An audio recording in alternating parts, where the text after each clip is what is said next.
Example number 1.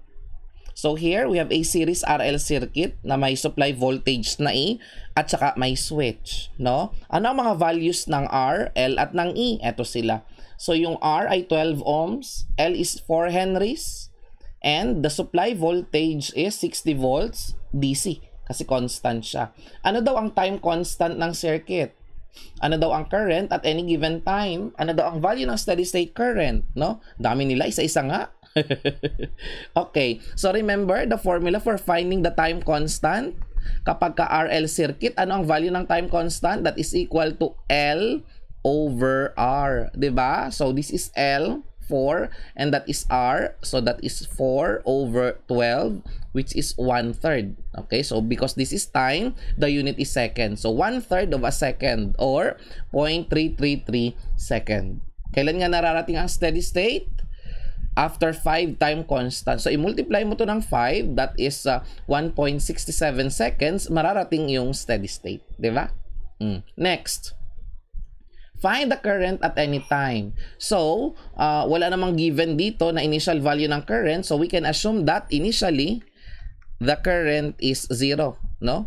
Kasi wala naman nabanggit. Kung may nabanggit, edi yun ang gagamitin natin. So, kung walang nabanggit, safe na mag-assume ka na ang initial current ay 0. And because this is 0, magagamit natin yung formula na dinerive natin kanina. Ano nga ang formula ng current? That's V over R times the quantity 1 minus E raised to negative R over L times T. Substitute natin ang mga values. The voltage, itong V, ito yung E. No? That's 60 over 12, that's 5, times 1 minus E raised to negative. Yung R over L is 12 over 4, which is 3. So, E raised to negative 3 times T. So, this is now the equation of the current at any given time. Okay? Next, what is the value of the steady state current? So, ang value ng steady state current is just the value that the current approaches as T approaches infinity. At kapag yan ay nag-approach sa infinity, itong term na to magzi-zero at ang matitira is 5. So, that means that your steady state current is 5 amperes. Okay? Next, find VR and VL. Kapag 100 milliseconds na or after 100 milliseconds. So, madali lang yung VR. Bakit? Kasi alam natin na ang VR is equal to R times I. And since we know the expression for finding I, which is this, no? Ito yung generic formula niya. Pag ito minultiply natin ng R, makakancel lang yung R na ito. Kaya yung VR mo ay equal sa V times 1 minus E raised to negative R over L times T. Okay, so anong itsura ng graph nito? Kamukha siya ng graph ng current, no? Parehas silang exponential na nag-i-increase hanggang marating yung steady state value. So dito, ang steady state value ng VR ay equal sa V, 'di ba? So after 100 milliseconds daw, 'di ba? So substitute lang natin yan. VR is equal to ano yung V? That's 60 volts times 1 minus E raised to negative 3 times 100 milliseconds is 0.1 second. Okay, so makukompute natin ngayon yung VR. 60 times 1 minus E raised to negative 3 times 0.1 parenthesis equals. So we have 15.55. Okay, so the unit is of course volts. 15.55 volts. Next, ano daw ang VL at T is equal to 100 milliseconds? O madali lang din yan, no? So we know that VL is equal to L times di over dt. Okay?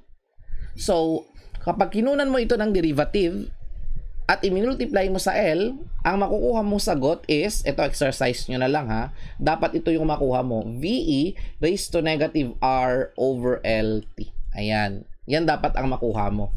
So, substituting the value, so we have 60 E raised to negative 3 times, itong T is 0.1 din. So, that's 0.1. Kapag kinalculate natin yan, so that's 60 e raised to negative 3 times 0.1. Ayan. So we have 44.45. Ayan. 44.45 volts. Ito yung iyong VL ngayon. Actually, kahit hindi mo na gawin yan, makukuha mo yung VL. Bakit? Because VL is, di ba, KVL, that's V minus VR, di ba? So, yung V natin is 60, di ba? Kapag itong 60, binawasan mo ng VR, natural ang matitira yung voltage para sa inductor na VL. So, 60 minus 15.55 is also 44.45. Ayan. So, yun yung shortcut. Okay? So, pero kung yung titingnan dito, yung graph ng VL ay decaying exponential. So, that means, habang nauubusan ng voltage ang inductor, yung voltage na nawawala sa kanya, mapupunta naman dun sa resistor. Okay? So, tingnan natin yung graph. Ito yung graph ng electric current. 5 times 1 minus e raised to negative 3t. Ayan. So, ito siya. Increasing yung kuryente sa transient region hanggang marating ang steady state dito sa part na ito. Ayan. So, sabi ko nga sa inyo kanina, i-multiply mo to ng 5, di ba? 5 over 3 is 1.67. Ayan. So, dito sa part na to, 1 point, ayan. Narating na natin yung steady state. Kasi yan yung 1 or 5 time constant, di ba? So, yan yung response ng current or graph ng current natin. Now, ano naman kaya ang itsura ng graph ng VR at saka ng VL? Okay, sabi natin kanina, yung VL ay decaying exponential, samantalang ito, yung graph niya, kamukha lang din ito. Okay, so nag-i-increase yung voltage sa resistor, samantalang nagdi-decrease naman ang voltage sa inductor. So, tingnan natin kung anong itsura. Ito yon. Okay? So, this green graph here is the graph of VR. Ito na yung VR mo. At ito naman yung iyong VL. Okay? So, yung voltage na nawawala sa inductor habang tumatagal, dumadagdag lang yan sa voltage sa resistor. Okay? So, kapag narating na natin yung steady state, yung inductor natin, zero na ang voltage. Di ba? Para na siyang short circuit. Okay? Kaya, lahat ng voltage ay makikita mo na doon sa resistor. No? Kaya, yung VR na yan, sa steady state, equal na yan doon sa supply voltage. Okay? Next, letter E. At what time will the voltage VR be equal to VL? Kailan daw sila mag-i-equal? Dito yun, no? Ayan, no? Dito sila nag-meet. So, dun sila equal. So, mathematically, pwede natin yung isolve, no? Pero graphically, makikita mo siya. That is somewhere here. Yan. So, mga 0.2 something. It's more than 0.2 but less than 0.3. So, mga 0.25. Yun ang ating estimate. Okay? Solve natin. Paano yan? So, equal daw ang VR at saka VL. Ano nga ba ang expression nun? Di ba yung VR is V times 1 minus E raised to negative R over L times T. And that is equal to VL, which is V E raised to negative R over LT. Okay, so here we have 60. Wag na kasi magka-cancel na sila. No? Sulat na lang natin to. 1 minus E raised to negative, di ba yung R over L ay 3? Yan, equals E raised to negative 3t. Ayan. So, pag ito inilipat mo doon, magiging dalawa na siya. No? 1 is equal to 2. E raised to negative 3t. Okay? So, we can solve for t using a calculator. So, that's just ln of 0.5 divided by negative 3. Diba? Parang yung sa growth and decay lang. ln of 0.5 divided by negative 3. Okay? Ayan. So, kagaya ng sabi ko kanina, it's close to 0.2. No? Sabi natin kanina, it's less than 0.3 but more than 0.2. So, ayan, 0.23 seconds. So, this T is 0.23 seconds. Diba? Amazing. Ang galing, no? Na-prove natin na yung graph natin ay tama. No? Sinolve natin siya mathematically. Galing, diba? Now, what if itong voltage source na ito ay palitan ko ng isang AC source? Ano kaya ang mangyayari? So, hindi na natin magagamit yung solution na nakuha natin kanina. Bakit? Kasi doon, sa solution na nakuha natin, nag-assume tayo na ang voltage source ay constant. So, ngayon, hindi na sa constant, no? It's a sinusoidal voltage. Kaya, uulitin natin yung solution, no? Magsisimula tayo doon sa differential equation ulit, no? Ano nga yung differential equation? That's di over dt plus r over L, which is 3, times I equals, so here we have V or E, ayan, ito, 60 sine 30, di-divide natin ang L. So, 60 divided by 4 is 15. So, we have 15 times sine of 30t. Ayan. So, this is now our differential equation. No? So, linear pa rin siya. Kaso nga lamang, kanina ito constant, ngayon hindi na. Sinusoidal na siya. So, paano natin isa-solve yan? Kailangan mo ulit ng integrating factor. Dito, ang integrating factor mo ay E, ganun pa rin, E raised to 3t. Okay? To get the current, that's I, times the integrating factor, E raised to 3t is equal to the integral of Q. Ito yon. So, 15 sine of 30t times, ito, E raised to 3t times dt. Okay, so here we have a term inside the integral containing sine and exponential. Now, obviously, nangangailangan ng integration by parts. But recall, pinasaulo ko na sa inyo ang mga formulang yan para hindi na tayo nag-i-integration by parts. Remember that the integral of E raised to 80 times the sine of bt is equal to, ito na yung shortcut formula kung nakalimutan nyo na, E raised to 80 divided by A squared plus B squared times A, kung ito sine, unahin mo pa rin yung sine bt, kung yan ay sine, dapat minus, and then B, cosine bt, and then plus C. Okay? So, following this formula for the integral of this expression, i-apply natin dito. I.E.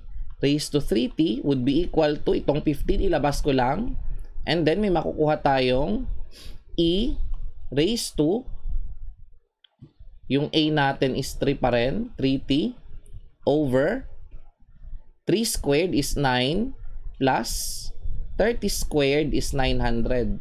Diba? And then, mumultiply natin yan ng A, which is 3, sine of 30t minus B. So, 30 uli.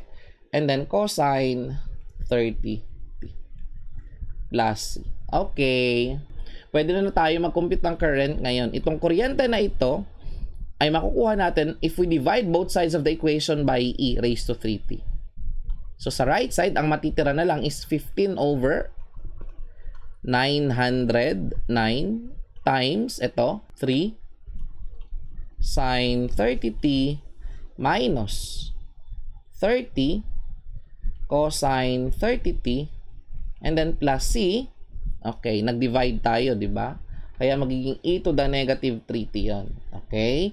So, ito na ngayon yung solution ng differential equation natin, di ba? Na mayroong dalawang parts. Ito yung tinatawag nating steady state current at ito yung part na transient. Bakit natin nalaman na transient yan? Kasi habang tumatagal, ayan no, decaying exponential, mamamatayan. So if this time in the current approaches infinity, itong term na to mawawala at ito yung matitira. So ang matitira dyan is yung steady state na current. Kaya sabi natin itong part na to, yung steady state, at itong part na to, transient lang yan. Pero general solution lang siya. Kailangan mahanap natin yung value ng C kapag nag-impose tayo ng initial condition na okay, walang nabanggit. So, safe na sabihin na ang initial current ay 0. So, 0 is equal to, dito may matitirang 15 over 909. Tapos, itong term na to, magzi-0 siya. Kasi sine of 0 is 0. Minus 30. Diba? Cosine 0 is 1. And then, plus C. Ayan. So, kapag kinumpute natin dito yung C, mula sa equation na yan, we will get 15 times 30 over 909. Ano yun? That's 15 times 30 over 909. I think that's 50 over 101. Ayan, tama. Okay. So, that's 50 over 101. Okay? So now we can write the equation for the current at any given time. Itong 3 at saka 3 is common. So ilabas ko na lang yung 3. So ito ay magiging 45 over 909. Wait, baka ito ay pwede pa nating i-simplify. 45 divided by 909. 5 over 101. Ayan. So simplify na natin siya. 5 over 101 times sine 30t na lang. Minus, yung 3 dito inilabas natin, diba? So, magiging 10 na lang siya. Cosine of 30t. And then, plus c. Ay, shit! No? So, meron na siyang ano dun, no? 101. O, diba? Common factor na. So, kung isasama natin to sa loob ng parenthesis, sige, hiwalay na lang natin, no? 50 over 101 e raised to negative 3t. Bakit ko hiniwalay? Para maipakita na itong part na ito ay transient at itong part na ito ang steady state current. O, di ba? Ang dali lang? Yan. So, kinakailangan sa ulo mo yung formula ng integral ng product nito. Exponential at saka sine. Pwedeng cosine din, di ba? Para hindi ka na nag-integration by parts. So ngayon, ano ang itsura ng graph ng current na ito? Anong itsura ng response? Ito siya ngayon. So sine wave siya. Nasa simula, may exponential na nagde-decay. Ayan, ito 'yon, no? Kapag ka ito considerable pa, no? Isasama mo siya dito, natural aangat yung graph, no? Tapos pag ito nag-zero na, kasi nga as time approaches infinity, this will vanish. Ang matitira na lang is itong part na ito na sinusoidal. Ito siya ngayon. So ito na yung steady state natin, 'di ba? Galing, di ba? Amazing. Ito yung transient part, ito yung steady state part. So, halimbawa, kung ako may tatanong sa iyo dyan, tatanungin kita, ano ang RMS value ng current, no, sa steady state? Shit! May mga ganyan. Parang electric circuit sa RMS. Yes, makukuha natin yan. Dapat alam mo muna yung peak value. Ano yung peak value pag narating natin yung steady state? Okay? So, kung steady state yan, ito lang ang i-consider mo. Right? So, paano malalaman ang peak value? Dalawang terms yan. Pythagorean theorem lang yan, no? Ito yung isa at ito yung pangalawa, 5 or 50 over 101. And then, kukunan mo lang yan ng square root. Okay? So, yun na yung peak value ngayon. Hanapan natin yan ng peak value. So, we have the square root of, ito, 5 over 101. Ayan. I-square mo lang siya. And then, plus, yung pangalawa, yung cosine naman. Di ba pag negative, kahit negative yan, pag in-square mo, positive pa rin ang sagot. So, 50 over 101. Pag in-square natin siya, no? At inad natin yung dalawa. And then, kinuha na natin ang square root, parang Pythagorean theorem. Makukuha natin ngayon yung peak value ng steady state. Ayan. 0.4975 or approximately 0.5, no? Ayan. So, RMS, no? Doon sa steady state is equal to approximately 0.5. Approximately 0.5 amperes. So, dapat ganyan ang makita natin sa graph. Ayan, no? Ito yun. Dapat 0.5. Ay! Shit! Ayun nga siya, 0.5. Di ba ang galing? Okay, natuto na kayo sa DE, natuto pa kayo sa circuits. Na ano pang pwede natin kuhanin dyan? Ito ay kuryente pa lang. Halimbawa, tinanong ka, ano ang expression ng voltage sa resistor? Di ba madali lang yon? That is just R times I. So, kung ito yung I, multiply mo lang yan ng R. No? And then, ano naman ang expression ng voltage sa inductor? So, that's L times DI over DT. Di ba? So, kung ito yung I, kunan mo lang siya ng derivative and then multiplyan mo ng L, makukuha mo na yung VL, 'di ba? So, kapag ka ikaw ay pinahanap ng value sa calculator, halimbawa dito, bibigyan ko kayo ng sample. Ano ang value ng current? So, instantaneous value ng current after pagpalagay natin dito sa part na to. Ayan. So, dyan ang time ay malapit sa 2. So, dapat yung makukuha natin is malapit sa 0.5. Okay? So, ano daw ang time after, or ano daw ang current after 2 seconds? Kita kasi natin sa graph, di ba? So, kapag ang time ay 2, dapat ang makukuha nating current ay 0.5 or malapit sa 0.5. Gawin natin yan sa calculator. Okay? Now, kapag ka ikaw ay mag-compute ng mga values sa calculator na may sine at cosine, make sure, di ba, may sine at cosine dyan. Dapat ang calculator mo naka-radian mode. Ayan, no? Naka-radian mode siya. So, kung hindi, di shift mode. Ayan, dapat naka-radian ka 4. Yan. Tapos, saka mo pindutin yan. No? So, we have 5, fraction sign, 5 over 101 times, sine of 30 times t. Alpha x na lang. Ayan. And then, minus 10 times cosine of 30. Alpha x. Parenthesis. Ayan. Parenthesis ulit. Plus 50 over 101 times e raised to negative 3t. Yung t, again, palitan ko, gawin kong x. Tapos, i-calc mo. Ano daw ang value ng x? Di ba, ang gusto natin, value ng x, which is yung time, is 2. So, pag pinindot natin itong equal sign, kukumpute niya ngayon yung current when t is equal to 2. So, dapat ang lalabas dyan ay malapit sa 0.5. And then, poof, ayan, 0.4576. So, approximately 0.46. Yan. So, the current is approximately 0.46 amperes, just like what we have predicted. Diba? Dali lang. Don't forget ha, kapag nag-calcu ka na may sine at cosine, dapat ang calcu mo ay naka-radians. Now, let us analyze the series RC circuit. So here we have a circuit consisting of a voltage source V, a resistor R, a switch, and a capacitor C. When this switch is closed, of course, there will be current in the circuit. So our goal is to find this current in the circuit at any given time. Because if we know the current, we can calculate the voltage across the resistor and also the voltage across the capacitor. Okay? So, what do we do now? We need to first formulate a differential equation that describes this series circuit. We will assume first that our voltage source is constant. Okay, so here are our conditions. V is constant and initially, there is no charge in the capacitor. So that means that the initial charge, QO, is equal to 0. So these are our conditions in the circuit. Now to formulate the differential equation, we need to apply again Kirchhoff's voltage law or KVL. So applying KVL, which states that the summation of all the voltage drops in a closed path is equal to 0, we will get V minus the voltage drop in the resistor, which is R times I, minus the voltage drop in the capacitor, which is Q over C equals 0.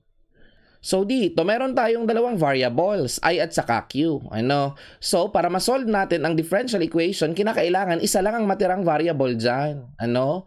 But, we know that I is related to Q by the definition of the electric current. I is dQ over dt. Ano? So, papalitan ko lang itong I na ito ng dQ over dt. So, ang matitirang variable na lang dito is Q. Right? Tapos, ito ililipat ko sa kabila. Ito ililipat ko sa kabila, no, para maging standard linear form yan. And then, i-divide ko sila both sides ng R. Okay? So, pag dinivide natin yan both sides ng R, ang matitira dito sa left-hand side is yung I, which is equal to dQ over dt, and then plus ito. So, Q over RC equals, itong V, of course, i-divide mo rin siya ng R. V over R. So, we now have a differential equation that is linear in the variable Q. Diba? Fold ito. So, ngayon, masosolve natin yan kung alam natin yung integrating factor. So, ang P natin dito is 1 over RC. Right? So, yung integrating factor natin, obviously, ay E raised to T over RC. Okay? This is our integrating factor. Tapos, para ma-solve natin yung differential equation, yes, PDEX. Right? Yung Y, papalitan mo lang ng Q, and then yung X, papalitan lang natin ng T. Okay? So, Q times the integrating factor e raised to t over rc equals squares pedet-det. Diba?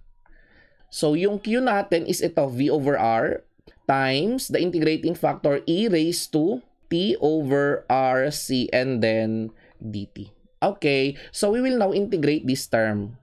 Q times e raised to t over rc equals, so here we will have v over r times, pag in-integrate mo to, itong rc magiging multiplier. So rc times, copy-paste lang, e raised to t over rc. Parang cola. RC Cola.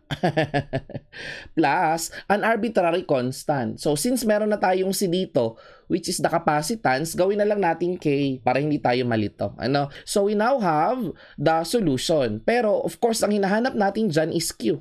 No? Ang makukuha nating solution dyan is charge as a function of time. So, we can divide both sides by this exponential e raised to t over rc. And makakancel dito yung r, right? So, may mga makakancel dyan. Pag nag-divide tayo ng e raised to t over rc, itong r na to makakancel. At ito magkakaroon ng divisor na e raised to t over rc. Okay? So, here, q equals, ang matitira dito is v times c. No? Wag na VC, gawin na lang nating CV para curriculum vitae. CV times, wala na pala kasi nag-cancel siya. So, plus K times, yung divisor, gawin na lang nating multiplier. Pero, gagawin kong negative yung exponent. E raised to negative T over RC. Ayan. So, ito na ang ating general solution. However, since we are given an initial condition that the initial charge is 0, meaning this capacitor is relaxed, kasi wala siyang initial charge, then may makukuha tayong particular solution. No? Kapag ginamit natin na ang Q initially ay 0, so palitan lang yung time ng 0, at itong Q papalitan lang din natin ng 0. So, 0 equals yung CV, kopyahin ko lang, plus K times e raised to 0 is 1. Now, from this expression, obviously, the value of K is equal to negative CV. So, knowing the value of K, pwede na natin siyang i-substitute dito. So, magiging CV and then yung K, which is negative CV. Right? So, since CV is a common factor, pag sinulat ko ngayon yung charge as a function of time, common factor na lang yung CV. So, that will be CV times 1 minus, kasi negative to, etong multiplier niya na negative na exponential, e raised to negative t over RC. Ayan. So, we now have the expression for finding the charge in the capacitor at any given time. So, hindi current ang nakuha natin. Remember, ang hinahanap natin ay current para malaman natin ang voltage sa resistor at sa capacitor. Ay, shit! Paano yan? Ang nakuha natin ay Q. O, diba? Kung gusto mo yung I, i-differentiate mo lang yung Q with respect to time. Diba? Differentiate lang natin yan. So, since I is dQ over dt, pag ito dinifferentiate natin, okay, so CV times, derivative nito 0, magne-negative. Negative E raised to negative T over RC. Okay. May multiplier pa yan. Derivative ng exponent na negative 1 over RC. Okay. So, pag sinimplify natin ito, ay! Makakancel yung C. Shit! Nag-cancel na siya. Ayan. Tapos negative, magpa-positive. So ngayon, anong matitira? Okay. May makukuha tayo dito ngayong current as a function of time. Baguhin ko yung color niya. The current as a function of time is equal to V over R times E raised to negative T over RC. Ayan. So meron na tayo ngayong current as a function of time. Meron na tayong charge, meron na tayong current, 'di ba? So kung i-analyze natin ang formula na ito, ano pala ang nangyayari sa current habang tumatagal, 'di ba? So as t approaches infinity, habang tumatagal, basta pag nilagay ko diyan na as t approaches infinity, ang ibig sabihin lang noon sa Tagalog or sa madaling sabi, habang tumatagal, no? Itong exponential na to magde-decay, right? So kung yan nire-decay, ano yung approach niya? 0. So that means I approaches 0. And remember, anong tawag dun sa value ng I na ina-approach kapag ang time ay tumagal ng tumagal? That is what we call ISS or the steady state current. So therefore, in a series RC circuit na constant ang voltage source at 0 ang initial charge, ang steady state current pala ay 0. Right?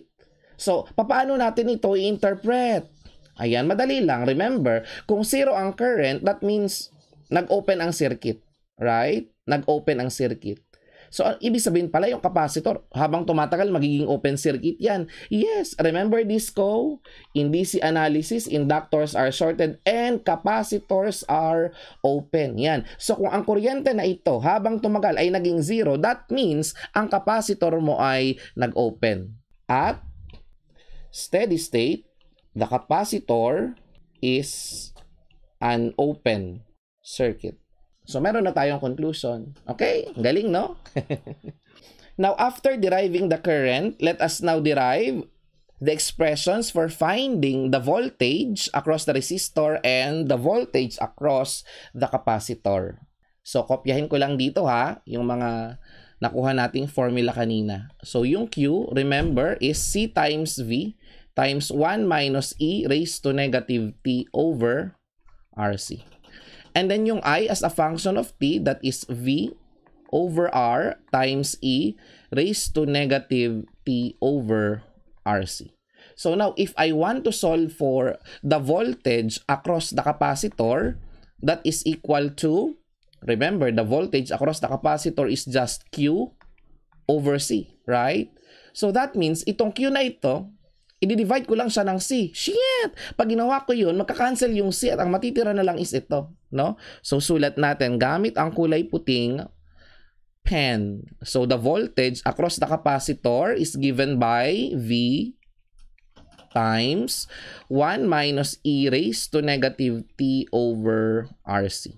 Now, alamin naman natin yung voltage across the resistor, VR. Sulat natin dito. Ano naman ang VR? Remember that VR is equal to R times I. And here we have the expression for I. Ay! Shit! Kapag ito ay minultiply ko ng R, mawawala ito, magka-cancel. Right? Kaya ang matitira dyan is VR equals, pag ito minultiply ko ng R, magka-cancel yung R. So, matitira lang is yung V and then E raised to negative T over RC. Okay? So, that's it. Nakuha na natin ngayon yung expression ng charge, ng electric current sa circuit, voltage sa capacitor, at saka voltage doon sa resistor. Ngayon, i-interpret natin ang mga sagot na yan. So, that means habang tumatagal pala, anong nangyayari sa charge sa capacitor? As T approaches infinity.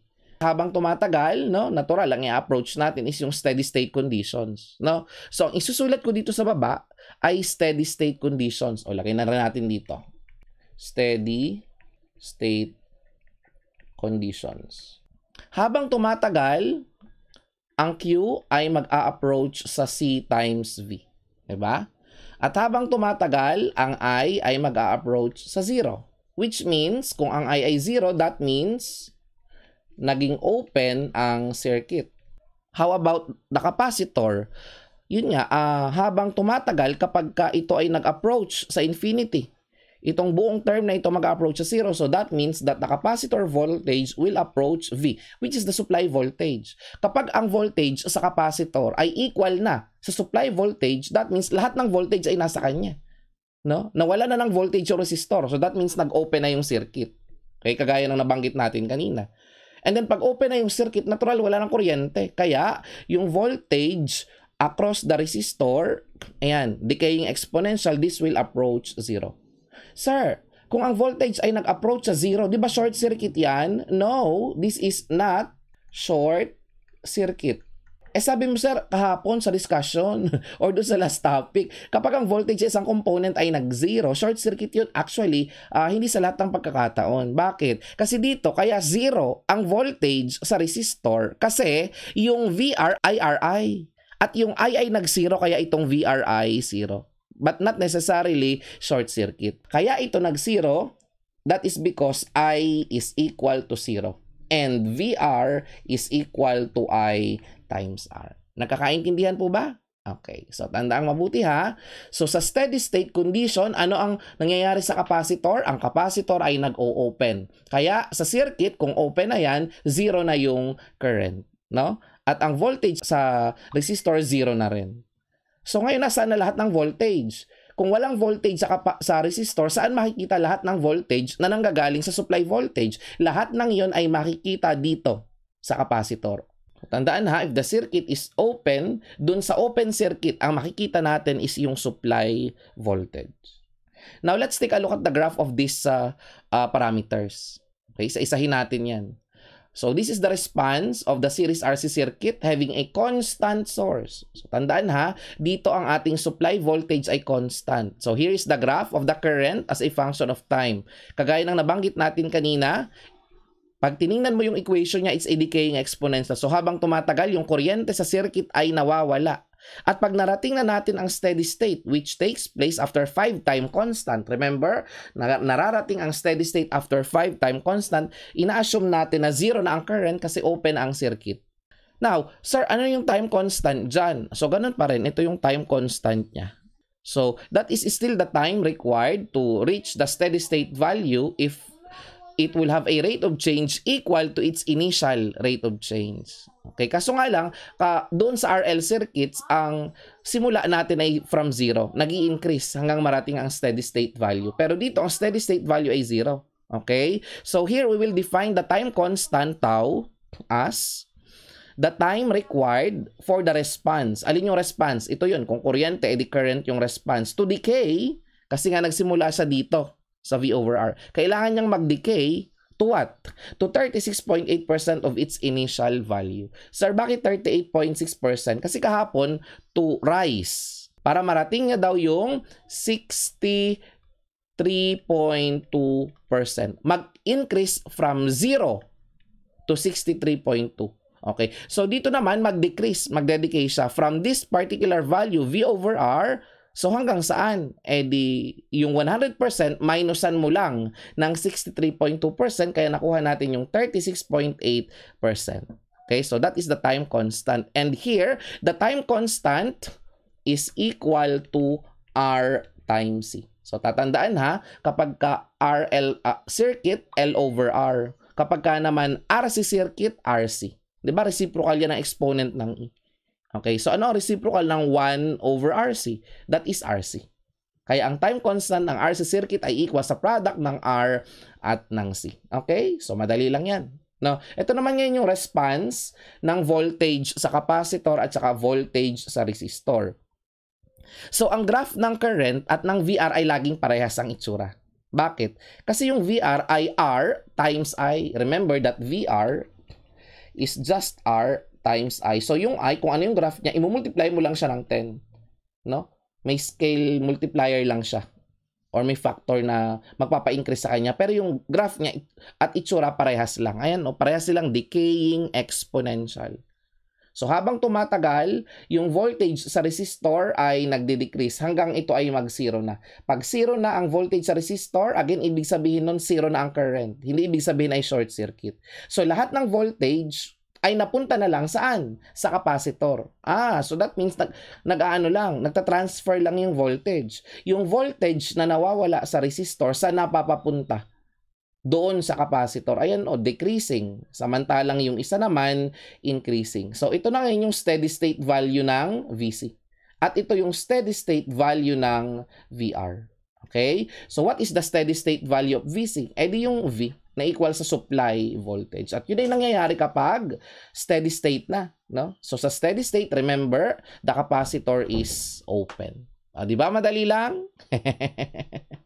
Now, mag-solve na tayo ng mga sample problems. Example number 1. Meron tayong RC circuit dito kung saan ang resistor ay 100 ohms at ang capacitance ay 1 millifarad.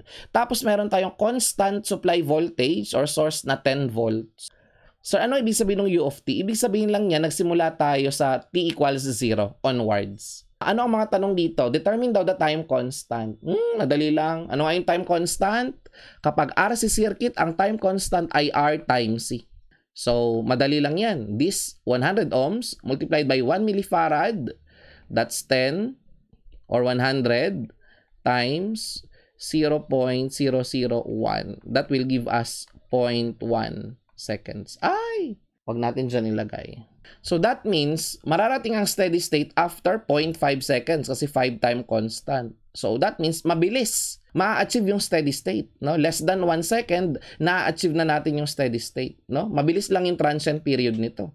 Bakit? Kasi nga po, maliit ang time constant niya. Kung maliit ang time constant, mabilis lang ang transient state at madaling mararating ang steady state. Next, letter B. Ano daw ang equation ng current at any time? Okay. So, for us to get the equation of the current, titingnan muna natin, ito bang given ay nag-agree dun sa conditions na ibinigay natin kanina? Okay, tama naman ito. Constant ang voltage source, no? Tapos walang nabanggit na charge initially sa capacitor. So, we can assume that the initial charge here is 0. Diba?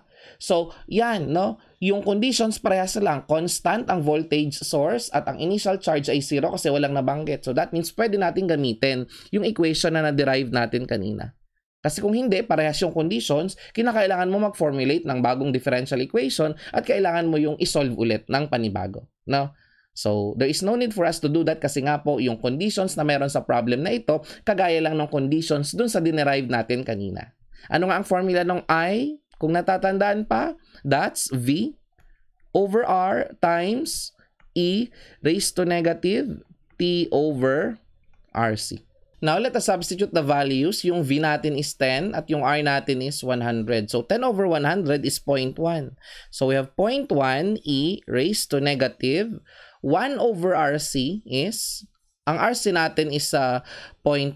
So, 1 over 0.1 is 10 and then multiplied by T. So, here we now have the equation for the current in this circuit at any given time. So, kung gusto mong malaman ang current at any given time, palitan mo lang yung T nung time na gusto mo, makukuha mo na yung current. Diba? Now, for letter C, ano daw ang value ng I, VR at VC when T is 250 milliseconds? So yun na yun, no? Kapag ang T daw ay 250 milliseconds or that's 0.25 seconds, yung I natin is 0.1 E raised to negative 10 times 0.25. Kung hindi kaya ng mental math yan, magkalkyo ka. Diba? So, 0.1 E raised to negative 10 times 0.25 is 2.5. So, dapat ginagamit ng sabay ang utak at ang calcu para efficient, no? So, here we have 8.21 milliamperes. 8.21 milliamperes. Maliit pa yung kuryente natin. Next, let us solve for VR. So, hindi na natin gagamitin yung formula na derive natin. Bakit? Kasi at a specific value of T na, di ba? So, that is just the resistance times the current. Meron na tayong resistance na 100, ayan. Tapos, meron na rin tayong current at that particular time also. So, ito, imumultiply ko na lang siya ng R, which is 100, di ba? Wala ang kahirap-hirap. So, if I multiply this by 100, magiging 821 na yan, no? 821, okay, ang unit ng voltage ay natural volt. So, magiging millivolts or 0.81 volts approximately. Diba? Next, how about VC? Okay. So, yung VC naman, equal lang siya sa yung total voltage na V minus VR. So, VC is equal to, so we have 10 minus 0.821. So, dapat mga 9 point something yan, no? 9.179. 9.179 volts. Okay. Malapit na siya sa steady state. Bakit? Remember, ang steady state value ng capacitor voltage ay yung supply voltage na 10 volts. Next, ano daw ang value ng time kung saan equal ang VR at saka VC? Madali lang yan, no? Doon mo gagamitin ngayon yung equation, no? Kapag ka ang VR ay nag-equal na sa VC. Ano nga equation ng VR? That is equal to V times E raised to negative T over RC. And that is equal to VC. Ano yung VC? That's V times 1 minus e raised to negative t over RC. So dito, magka-cancel yung V. No? At may matitirang e raised to negative t over RC is equal to 1 minus. Okay, pagsamahin ko na lang yung dalawang e. So 2 e raised to negative t over RC equals 1, di ba? So obviously, pwede na nating makompute yung t. So itong 1, di-divide ko lang ng 2 and then i-ln ko. So that's ln of 0.5 divided by negative 1 over RC, and that is negative 10, right? So negative 10. So pag kinalculate natin yan, that's ln of 0.5 divided by negative 10 equals, ayan. So that is ilang milliseconds yan? 69.3, no? So after 69.3 milliseconds, magiging equal na yung values ng voltage sa resistor at sa capacitor. Okay? So tingnan nga natin yung graph kung tama. So ito yung graph niya, no? 69.3. Ito yun, no? Ito yung 0.5. So malamang yung gitna, itong gitna 0.7. Ayun. Ito yung gitna 0.7. Ayan. So tama, no? Nag-meet sila at a point before mag-0.7. Ayun, no? Ayan. So meron tayong 69.3 milliseconds. I'm sorry, not 0.7, 0.07. So our solution is correct, no? Kapag i-check natin doon sa graph. Tingnan nga natin kung natatandaan niyo yung concept. Alin dito yung VR at alin dito yung VC? Okay. How about this color green? Ano to? VC or VR? Diba? Nagdedicate yung voltage sa kanya habang tumatagal. This is our VC or VR. Yes, that's correct. Yan ang VR mo. Kasi nauubos yung kuryente, diba? Hanggang sa mag-zero na yung voltage sa kanya. Tapos ito naman yung VC natin. Bakit? Kasi habang tumatagal, ang i-approach niya is yung steady state value ng voltage na 10 volts kasi mag-o-open yung circuit.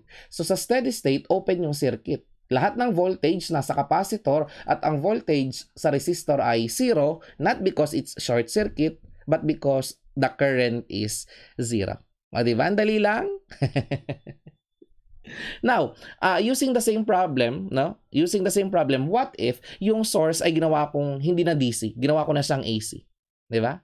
If the source is replaced by 10 cosine, tanggalin ko na lang 'to para madali. 10 cosine pi t, determine the current I at any time t. Ano nga yung differential equation natin kanina? That's Ri plus Q over C is equal to V. So, ang hinahanap natin ay current, no? Rekta na tayo sa current. So, pwede ang gawin natin is yung alternate solution na nag-differentiate tayo. Hindi na tayo dadaan sa charge, rekta na tayo sa current. So, paano gagawin yon? I-differentiate mo lang yan. So, magiging R times di over dt plus 1 over C times dq over dt is equal to, ito naman, ganun din ang gawin mo, no? dv over dt. And then, i-divide natin both sides ng R. I-substitute na rin natin yung mga values para madali. So, we have di over dt plus 1 over rc times this dq over dt is I equals, ano ang derivative nito?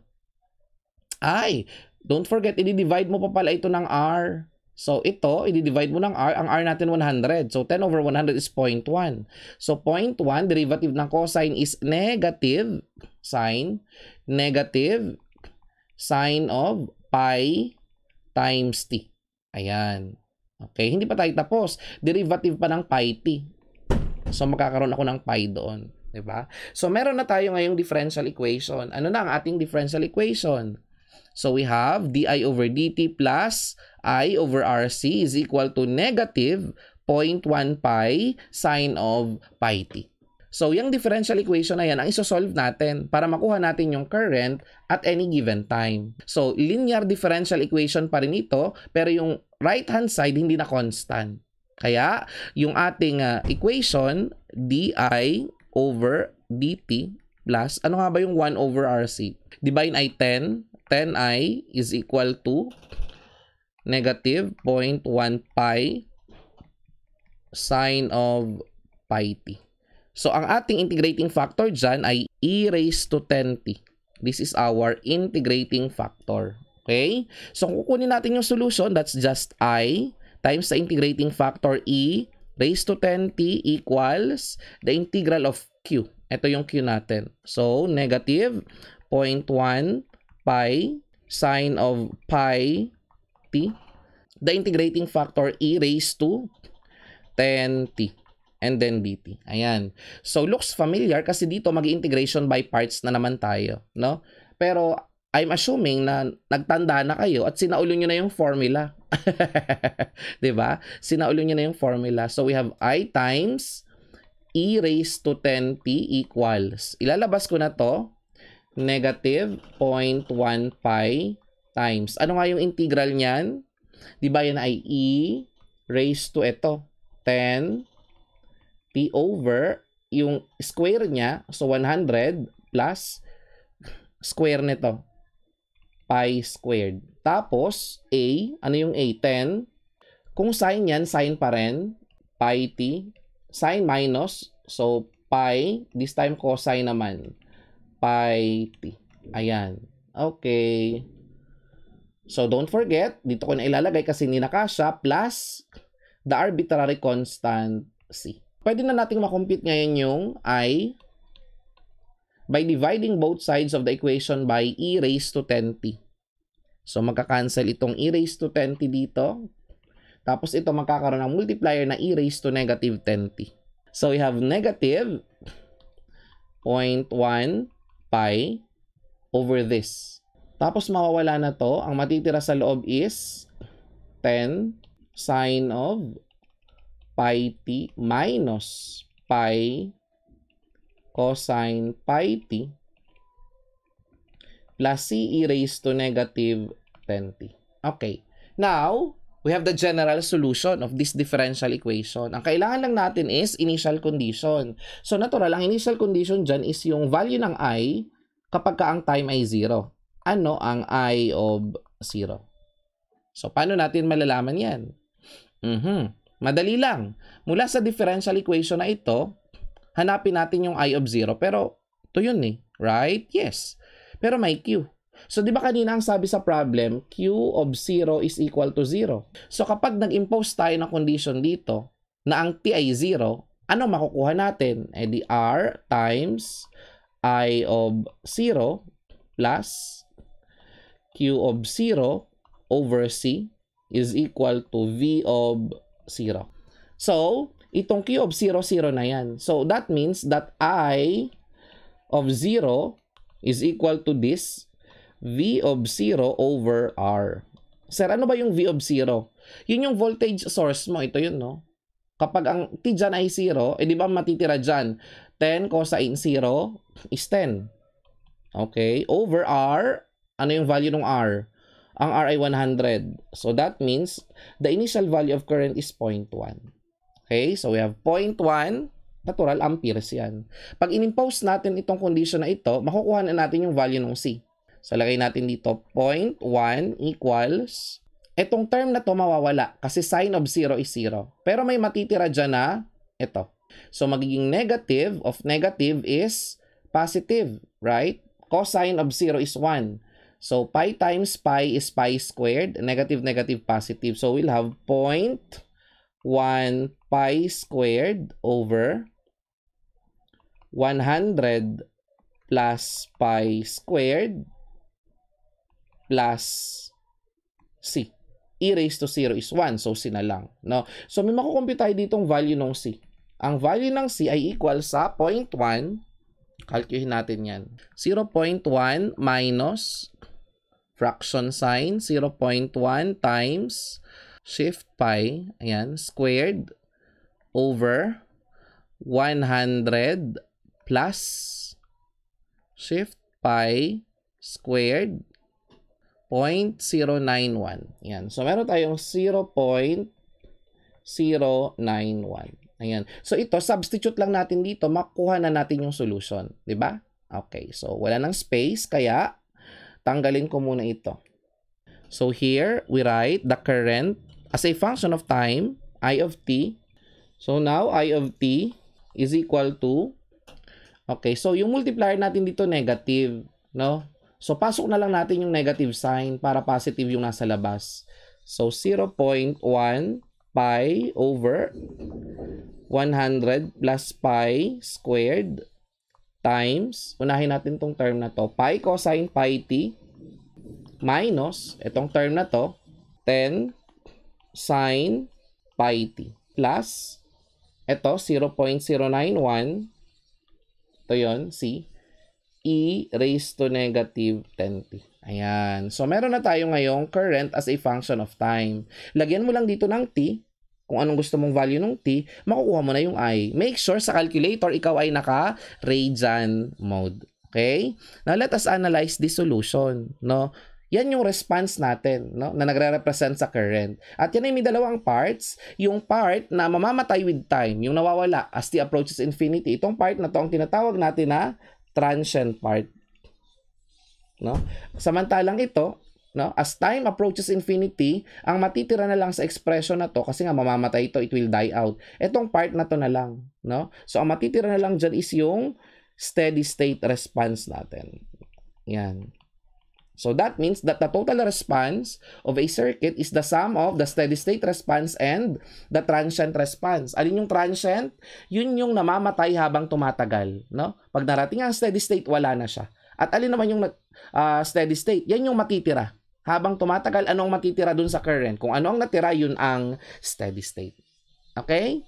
So, tandaan nyo lang yung mga concepts na yan kasi hindi nyo lang yan magagamit sa differential equations. Magagamit nyo rin yan sa inyong circuits at pagdating ng third year, yung subject na control systems. Gamit na gamit yan. Okay? So, I hope may natutunan kayo sa episode na ito kahit medyo mahaba siya. Kinakailangan lang mag-practice ka para ikaw ay gumaling. Okay? So, thank you for watching and see you again in my next video. Bye!